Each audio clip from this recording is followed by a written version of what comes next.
திடீர்னு ஒரு நாள் நைட்டு இரவு எழுந்து நீங்கள் வானத்தை பார்த்தீங்கன்னா வானத்தில் நிலவு இல்லை. யாரும் நிலவை ஆஃப் பண்ணலை, மேகங்களும் அதை மூடலை. அண்ட் ஆல்சோ அன்றைக்கி அமாவாசையும் கிடையாது. ஆனாலையும் நிலவு மறைஞ்சு போச்சு. இப்படி நிலவு மறைஞ்சா பூமிக்கு என்ன ஆகும்? நீங்கள் வாழ்கிற இந்த இந்திய நாட்டுக்கு என்ன ஆகும்? இல்லை உங்கள் வீட்டுக்கு என்ன ஆகும்னு என்னைக்காவது யோசிச்சிருக்கீங்களா? வாங்க என்ன ஆகும்னு பார்ப்போம். Welcome to zero rules. இப்படி நிலவு திடீர்னு மறைஞ்சு போனால் ஃபஸ்ட் இம்பேக்ட் உங்கள் வீட்டுக்குள்ளே தான் நடக்கும். நிலவு இல்லாமல் இரவு வானம் ரொம்ப கருப்பாக இருக்கும். கிராமத்து road, highway, railway track, natural light இல்லாமல் இது எதுவுமே யார் கண்ணுக்கும் தெரியாது. அதனால் ஆக்சிடெண்ட்ஸ் ஆக ஸ்டார்ட் ஆகும். அனிமல் கன்ஃபியூஸ் ஆகும், நாய்கள் ஊழையிட ஆரம்பிக்கும், இரவில் இரை தேடும் பறவைகள் திசை தவறும், சில பறவைகள் இறந்து போகக்கூட நேரிடும். மனித உடம்புக்குள்ளேயும் ப்ராப்ளம் ஸ்டார்ட் ஆகும். ஸ்லீப் சைக்கிள் டிஸ்டர்ப் ஆகும், மெலட்டோனின் மிஸ் ஆகும். மெலட்டோனின் ஒரு ஹார்மோன். இது உங்கள் உடலில் இயற்கையாக உற்பத்தி ஆகிற ஒரு ஹார்மோன். இது உங்கள் தூக்கம் மற்றும் விழிப்புக்கு ஒரு முக்கியமான ஒன்று. இதெல்லாம் ஒரு சின்ன ப்ராப்ளம் தான். நிலவு டிஸப்பியர் ஆனால் ரியல் டேஞ்சர் கடலில் தான் நடக்கும். நிலவு தான் கடலை கண்ட்ரோல் பண்ணுது. பெரிய அலை, சின்ன அலை, இதுக்கு எல்லாமே காரணம் நிலவு தான்.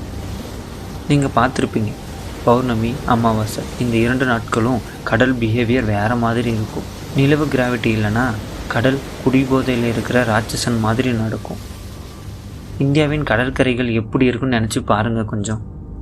வங்காள விரிகுடா, அரபிக்கடல், இதெல்லாம் எந்த நிலைமையில் இருக்குன்னு கொஞ்சம் யோசிச்சு பாருங்கள். அதோட அலைகள் ரொம்ப கொடுமையாக இருக்கும். மேலே கீழே போயிட்டு வரும். பார்க்கவே ரொம்ப பயங்கரமாக இருக்கும். மீன்பிடி படகுகள் அங்கெங்கே நிறுத்தப்பட்டிருக்கும். துறைமுகங்கள் எல்லாம் மூடப்படும். கடலோர நகரங்கள் பீதியில் இருக்கும். மீன் பிடிக்க முடியாது. ஃபிஷ் சப்ளை ஸ்டாப் ஆகும். ஃபிஷ் சப்ளை பிரேக் ஆனால் ப்ரோட்டீன் ஷார்ட்டேஜ் ஏற்படும். ஃபுட்டு ப்ரைஸ்லாம் அதிகமாகும். மிடில் கிளாஸ் மக்கள் ரொம்ப பாதிக்கப்படுவாங்க. ஆனால் ரொம்ப ஒஸ்ட் இம்பேக்ட் இங்கே இல்லை.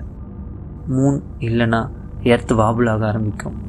எர்த் ரொம்ப ஆட்டம் காணும், பயங்கரமாக நடுங்க ஆரம்பிக்கும். அதோட ஆக்சிஸ் ஸ்டேபிள் இல்லாமல் போகும்.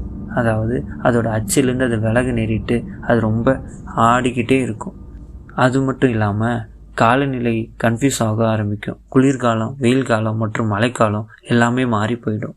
இந்தியாவுக்கு பெரிய பயம் என்னென்னா பருவமழை தான். ரெயின் கரெக்ட் டைமுக்கு வராது. இல்லைன்னா ஒரு சில இடத்துல வெள்ளம் வரும், ஒரு சில இடத்துல வறட்சி வரும். இதனால் விவசாயம் ரொம்ப பாதிக்கப்படும். விவசாயம் பாதித்தா ப்ராப்ளம் சிட்டிக்கு மட்டும் இல்லை, வில்லேஜ் எல்லாத்துக்கும் தான். விவசாயிகள் ரொம்ப கஷ்டப்படுவாங்க. எக்கனாமி ரொம்ப ஆட்டம் காணும். So answer simple. மூன் நமக்கு லைட்டு மட்டும் இல்லை, மூன் நமக்கு பேலன்ஸ். மூன் டிஸப்பியர் ஆனால் பூமி சர்வை பண்ணும், ஆனால் பீஸ்ஃபுல்லாக கிடையாது.